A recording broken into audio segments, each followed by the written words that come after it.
Hello everybody, and welcome again to another Feel Good Friday in Finance here at Brookstone Financial. I encourage everyone to tune in to our new radio show Money Puzzles every Sunday morning on iHeartRadio 1080 AM. We're on at 9 a.m. Again, that's 1080 a.m. every Sunday morning on iHeartRadio at 9 a.m.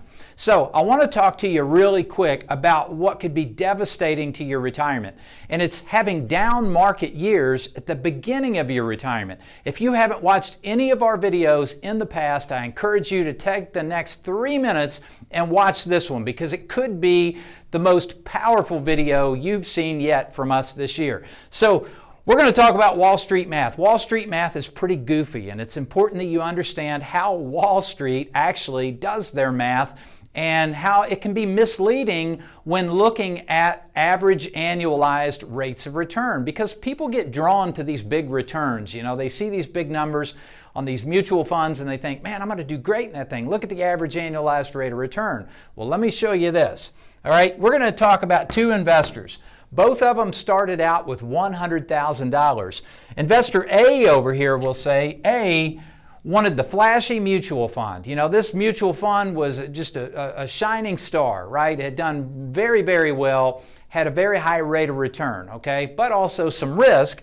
But let's say first year they earned 50% in that mutual fund. I mean, that's a phenomenal return, but it's hypothetical. So they earned 50%, their 100 is now $150,000.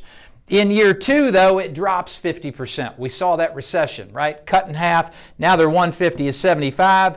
Year three, it recovers, gains 50%. Well, now they're up to $112,500. The way that this can be published when it comes to Wall Street math is a 16.6% average annualized rate of return. And that's simply because if I take 50 minus 50 plus 50 and divide that by 3, which is ultimately 50 divided by 3, that's 16.6. So that's a 16.6 average annualized rate of return. Investor B over here was looking at more of the tortoise approach than the tortoise and the hare. Slow and steady wins the race. So they went into a fixed account earning 5% every year. So year one, they earned their 5% and they have $105,000. Year two, they earned their 5%, and now they have $110,250. Year three, they earned their 5%, and now they have $115,762. Well, if I take 5 plus 5 plus 5, that's 15. 15 divided by 3 is 5, so that is a 5% average annualized rate of return. But wait a minute, how do I end up with more money on a 5% average annualized rate of return than I did at a 16.6% average annualized rate of return? Folks, that is the goofy math of Wall Street. This can be published as 16.6 when actually I made more money at 5, and it all comes down to the sequence in which those returns play out. And again, the worst thing that can happen is to get hit with those down market years at the beginning of your retirement. Again, it's extremely important to understand this.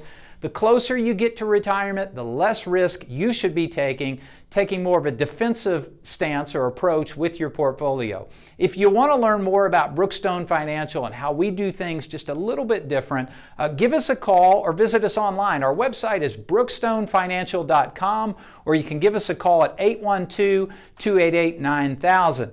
I would also encourage you to request a copy of my new book. You can get this on the website, Innovations in Retirement Planning, How to Get More Out of What You've Got. And don't forget to tune in this Sunday morning and every Sunday morning thereafter at 9 a.m. on 1080 a.m. iHeartRadio for Money Puzzles. We'll see you here next week at Brookstone Financial.